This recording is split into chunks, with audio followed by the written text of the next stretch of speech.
नमस्कार, techno news में आप सभी का स्वागत है। मैं नमन कुमार। वक्त हो चला है आज की 10 बड़ी खबरें। अमेरिका में राष्ट्रपति पद के लिए चल रहे चुनावों के बीच रिपब्लिकन पार्टी के उम्मीदवार और एक्स प्रेसिडेंट डोनाल्ड ट्रंप पर जानलेवा हमला हुआ है। भारत के प्रधानमंत्री नरेंद्र मोदी ने इस घटना की निंदा की है और अमेरिका के एक्स प्रेसिडेंट डोनाल्ड ट्रंप के जल्द स्वस्थ होने की कामना की है। रविवार को डोनाल्ड ट्रंप पेंसिल्वेनिया में एक चुनावी रैली कर रहे थे। इस दौरान अचानक किसी ने डोनाल्ड ट्रंप पर गोली चला दी।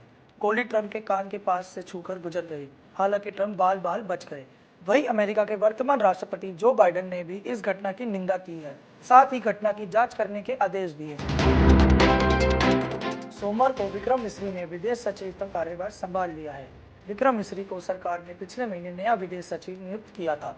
अब तक वह उप राष्ट्रीय सुरक्षा सलाहकार के रूप में कार्यरत थे। वहीं अब तक विदेश सचिव का कार्यभार संभाल रहे विनय क्वात्रा रविवार को रिटायर हो गए हैं। विदेश मंत्री एस जयशंकर ने विनय क्वात्रा को विदेश नीति और राष्ट्रीय सुरक्षा के क्षेत्र में उनके समर्पण और योगदान के लिए धन्यवाद दिया है। कांग्रेस संसदीय दल की अध्यक्ष सोनिया गांधी ने सांसद गौरव गोगोई को लोकसभा में पार्टी का उप नेता बनाया है। साथ ही पार्टी के सांसद के सुरेश को लोकसभा में पार्टी का मुख्य सचेतक नियुक्त किया है। रविवार को सोनिया गांधी ने लोकसभा अध्यक्ष ओम बिरला को इस संबंध में पत्र लिखकर सूचना दे दी है। संसद के निचले सदन में विपक्ष के उपनेता की भूमिका नेता प्रतिपक्ष के कर्तव्यों को पूरा करने में मदद करने की होती है। वही सचेतक सदन में पार्टी के सदस्यों की उपस्थिति सुनिश्चित करने और अनुशासन बनाए रखने के लिए जिम्मेदार होता है। भारत का खुदरा डिजिटल भुगतान 2030 तक 2 गुना होकर $60 ट्रिलियन तक पहुंच सकता है। इसकी जानकारी केरनी और अमेजॉन पे की अध्ययन रिपोर्ट में दी गई है। रिपोर्ट में कहा गया है कि साल 2018 से 2024 तक भारत के डिजिटल लेन देन में यूपीआई भुगतान के स्तर में 135% वृद्धि हुई है, जो वित्त वर्ष 2017-18 से वित्त वर्ष 2023-24 के बीच $300 बिलियन से बढ़कर $3.5 ट्रिलियन से अधिक हो गया है। वहीं ई कॉमर्स बाजार में साल 2022 में 10% वृद्धि के साथ अकेले भारत का डिजिटल लेन देन पूरी दुनिया के डिजिटल लेन देन का 46% रहा है, जिसके 2030 तक 21% बढ़ने की उम्मीद है। रविवार को 46 साल के बाद भगवान जगन्नाथ मंदिर के रत्न भंडार को कक्ष की मरम्मत करने के लिए खोला गया है। रत्न भंडार के दरवाजे अनुष्ठान के बाद शुभ मुहूर्त में राज्य सरकार के द्वारा गठित समिति के सदस्यों की उपस्थिति में खोले गए।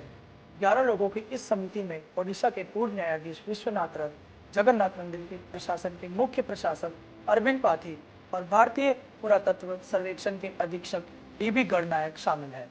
न्यायाधीश रथ ने जानकारी दी है कि आभूषणों को बाहरी कक्ष के एक अस्थायी स्ट्रांग रूम में स्थानांतरित कर कक्ष की चाबियां पुरी के कलेक्टर को सौंप दी गई हैं। जल्द ही आभूषणों की सूची और मूल्यांकन के बाद रत्न भंडार कक्ष की मरम्मत का कार्य शुरू किया जाएगा, जिसके बाद आभूषणों को वापस उसी कक्ष में रख दिया जाएगा। दिल्ली मेट्रो ने सोमवार से ऑनलाइन ग्राहक संतुष्टि सर्वेक्षण 2024 शुरू कर दिया है। सर्वेक्षण के जरिए डीएमआरसी ने दिल्ली मेट्रो के यात्रियों से फीडबैक देने की अपील की है। यात्रियों से प्राप्त फीडबैक के आधार पर दिल्ली मेट्रो की सेवा और सुविधाओं के विभिन्न घटकों का आकलन करने और आवश्यक सुधार करने में मदद मिलेगी। इच्छुक यात्री डीएमआरसी की आधिकारिक वेबसाइट पर 14 अगस्त 2024 तक अपना सुझाव दे सकते हैं। Tecnia institute of advance studies में नए सत्र में दाखिले लिए जा रहे हैं। टेक्निया ने नई एजुकेशन पॉलिसी के तहत नए कोर्स बीकॉम में दाखिले की प्रक्रिया निर्धारित की है। नई एजुकेशन पॉलिसी के तहत बीकॉम का यह कोर्स 4 साल की अवधि का होगा। इच्छुक छात्र टेक्निया में बीकॉम के अलावा ग्रेजुएशन, बीबीए, बीसीए और बीजेएमसी कोर्स के लिए भी एडमिशन ले सकते हैं। टेक्निया में दाखिले के लिए इच्छुक छात्रों को सीईटी या यूईटी के अंकों पर प्राथमिकता दी जाएगी। एनटीए ने सीयूईटी यूजी 2024 की कंप्यूटर आधारित टेस्ट सीबीटी मोड में परीक्षा आयोजित करने की अधिसूचना जारी कर दी है।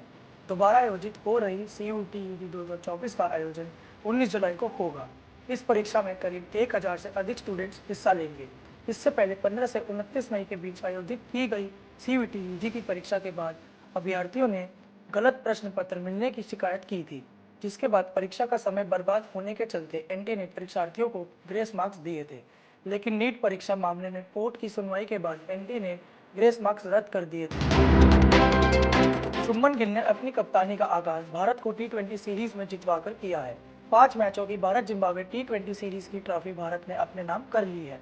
भारत ने जिम्बाब्वे के खिलाफ 4-1 से सीरीज जीती है। रविवार को आखिरी मैच में भारत ने पहले बल्लेबाजी करते हुए 6 विकेट गंवाकर 167 रनों की पारी खेली।